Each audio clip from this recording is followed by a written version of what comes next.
Hello folks, and welcome to another lesson in an introduction to algebra. And today we're going to be trying out a problem. We're trying to do a problem today. And I'd say it's a pretty simple problem. It's a problem to understand. From the past lesson, we learned about variables, right? So now we're going to actually use a variable. So let's say I have a variable, x plus 1 is equal to 2. Something like this. How can I find the value of what x is, right? It's something I don't know. So to find the value of x in this case, what I'm going to do is I want to isolate for it. I'm going to write it right here. You want to isolate for x, right? You want to make sure it's alone.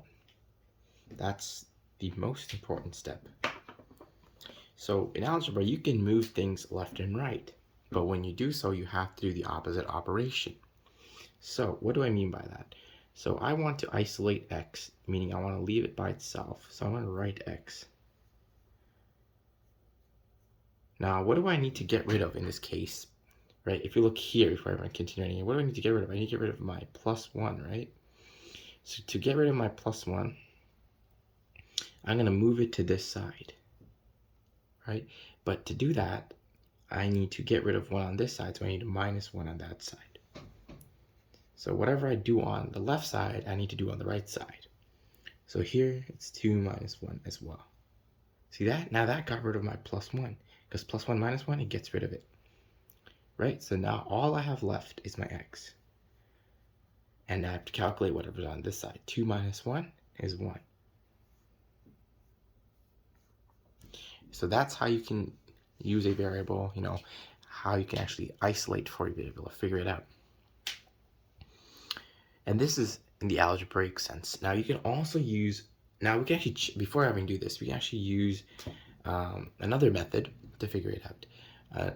Another method would be actually to use trial and error, but that's not really good, right? Because it takes time and, it's not that efficient. So let's use trial and error as well.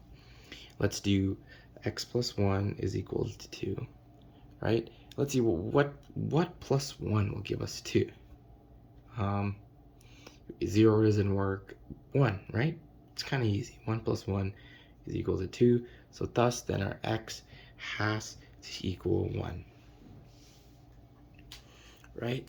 So that's another method that you can use. And you can actually check your work again. You can just plug in your x, meaning put your x value into the equation. So just like this, I'll show you right here.